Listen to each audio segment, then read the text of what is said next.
Hello friends, and welcome back to another virtual story time with Miss Liz. Today, we're reading a book about a topic that is very important to me and that I hope is important to all of you as well. The topic is nature and the environment. We all live here on the planet Earth, and it is our home. It is our responsibility to make sure that we take care of the earth because it is the place that we live together. So, in honor of nature and the environment, today's book is Curious George Plants a Tree. This is a really amazing tale about what everybody can do to make the world a better and healthier place.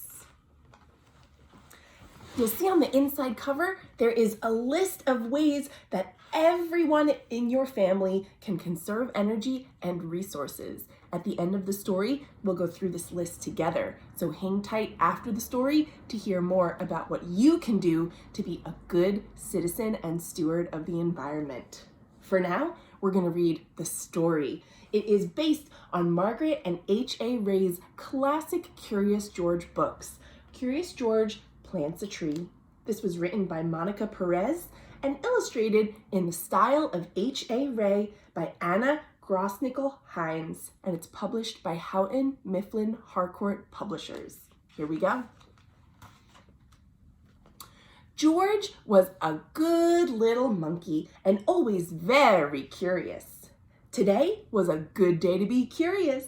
The man with the yellow hat was taking George to the Science Museum. Doesn't that look fun? Some of you may have gone to the Science Museum before. In Philadelphia, we have the Academy of Natural Sciences. We have the Franklin Institute, both amazing science museums. This museum was one of George's favorite places. There was always something new to see and interesting to learn. Often there was a special exhibit. George wanted to know what it was today, but first he had to make his favorite stops in the museum. First to the rocket room, then to the mirror maze, and finally to the butterfly space. Isn't that pretty? Then, finally, George and his friend made it to the special exhibits room. The sign read, "How you can take care of our planet." And it had lots of information on how to do things that were good for the earth, like reducing, reusing, and recycling. George learned a lot of things at the exhibit, like how all people and animals and plants and air and water on the planet make up the environment, and how trees keep the air clean, and how people can help protect the environment from pollution and too much trash. George learned that 1 acre of trees make enough oxygen for 18 people every day, and that shade from trees helps cool the earth. Trees give us oxygen, which people and animals need to breathe. And people give off carbon dioxide, which trees use to survive. But too much carbon dioxide is a bad thing. We don't want to give trees too much work to do, so we have to be careful about how much carbon dioxide we're releasing into the air. George had a great time at the exhibit, and he didn't get into any of his usual mischief until he put on the man with the yellow hat's hat, and he ran and boop! As they were leaving, George bumped into the museum director. Oops.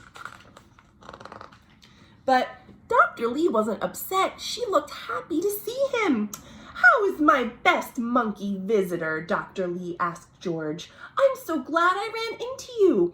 I wanted to tell you that we're having a Green Day rally tomorrow at the park." George was curious. Whatever a rally was, he was sure that the park was a good place to do it. "We're going to plant a truckload of trees and collect used paper for recycling," Dr. Lee explained.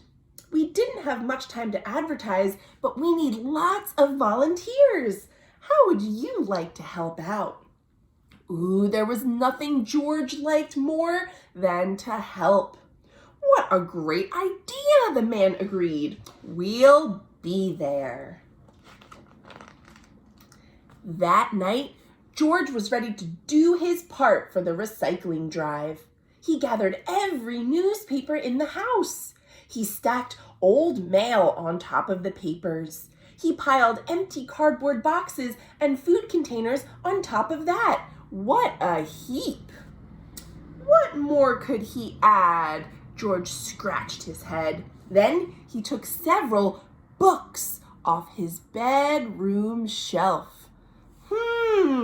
Books are made out of paper, but are these really something George wants to recycle? Let's find out. Just as George was about to add the books to his recycling pile, someone lifted the books out of his hands. Not so fast, George, the man said. These books are made of paper, all right, but you can read and enjoy them many times. And when you're done with books, you can donate them to other kids or to your library. Reusing is just as important as recycling. So, the man in the yellow hat and George finished arranging all of their recyclables for Green Day the next morning. In the morning, George and his friends set out for the park with their wagon full of stacked paper. Suddenly, the man stopped and said, "I forgot my gardening gloves. Go on without me, George. I'll be there soon." And he went back to the house. George was on his own. As George walked down the street, he spotted several newspapers lying on his neighbor's front stoops. George had an idea. He had lots of room in his wagon. He could recycle all those newspapers. But are these newspapers really ready to be recycled? They haven't even been read by the people in the houses yet. I think George might be misunderstanding exactly what is ready to be recycled. Let's see what happens next. Ooh, the newspapers were not the only thing he could recycle. He noticed a stack of paper cups sitting on a table under a tree. Into the wagon they went. But look, those cups were for someone's lemonade stand. They were going to sell lemonade for 25 cents a cup. But George recycled the cups, or he was trying to recycle the cups. Uh-oh. He also grabbed a pile of magazines from the newsstand. Those were magazines that people might have wanted to read. Uh-oh. And he even took a heap of papers someone left on the sidewalk. It was a box of files, but it looks like they weren't just left there. They were from someone's moving van, and I think they still wanted them. So George got a lot more paper products, but are they papers that really are ready to be recycled? Let's see. George was happy with his great load of recyclables. And at the park, he found Dr. Lee already hard at work. "Good morning, George," Dr. Lee said. "I'm so glad you came and brought all your friends." Uh-oh. "We need lots of help to get the job done," Dr. Lee said. George turned around. He was surprised to see so many faces, but they did not look very helpful. They looked angry. Oh, hello, Waffles. Waffles does love to drop in on Storytime. So what's happening here? All of the people that George took recycling from were chasing after him to get their stuff back. They wanted their newspapers, they wanted their paper cups, they wanted their magazines, and they wanted their box of files. These were things that George took accidentally, so they came to get them back. The man in the yellow hat arrived just in time. He explained to their neighbors that George was gathering paper for a good cause. And they were no longer mad. In fact, they even stayed at the park to help plant the trees. Isn't that wonderful? Turned sort of a bad situation into a good one. George, you saved our green day, Dr. Lee said with gratitude. These trees will provide fresher air, and each summer we'll have more shade, which means we'll use less water to keep the grass green. Thank you. Being a monkey, George had known all along how important trees were. And that, my friends, is the end of the story. Curious George plants a tree. I hope you learned some things along with George by reading the story. And now, before we say goodbye, we're going to go through this living green list. This is a list of 20 things that you and your family can do to be better to the environment. Number 1, use both sides of your paper. When you're writing or drawing, there are 2 perfectly good sides. You might as well use them both, and you'll use half as much paper. Number 2, make your own playthings out of cardboard boxes and paper towel rolls.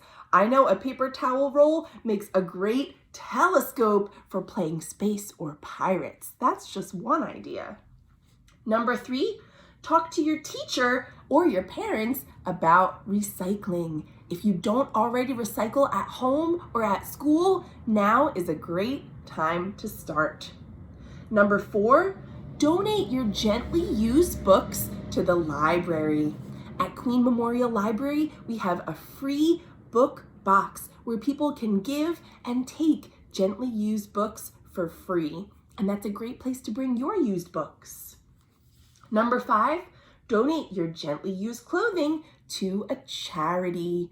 There are many places like Goodwill and the Salvation Army where you can drop off your used things so that someone else can have them.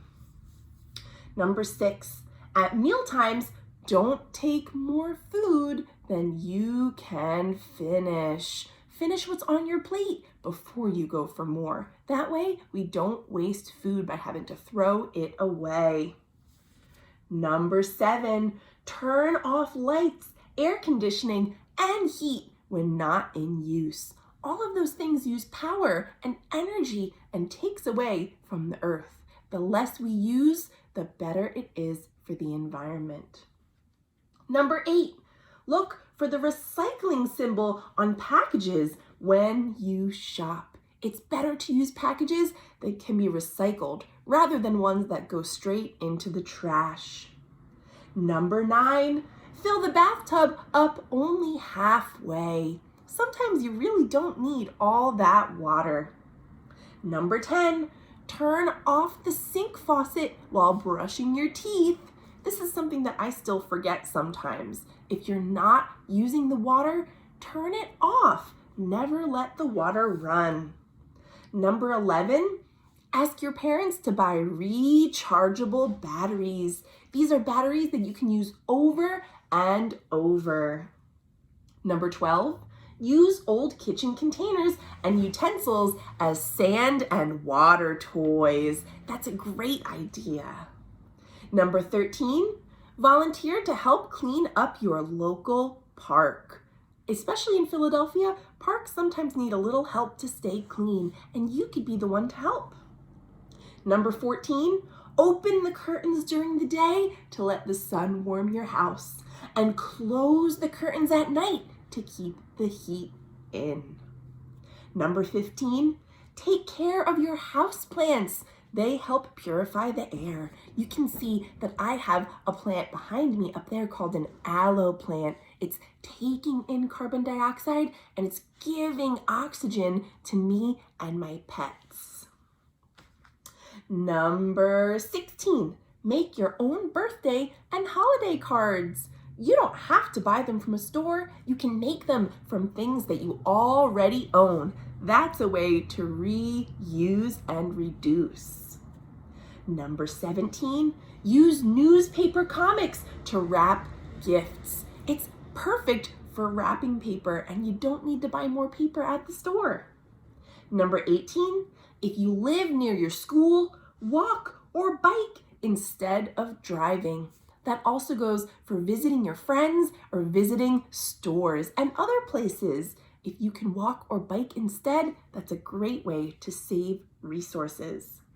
Number 19, take your own bags to the grocery store. You don't need all those plastic bags that they give you at the checkout. You can use bags that you like over and over. And oftentimes they look a lot cooler than the plastic bags you get at the store.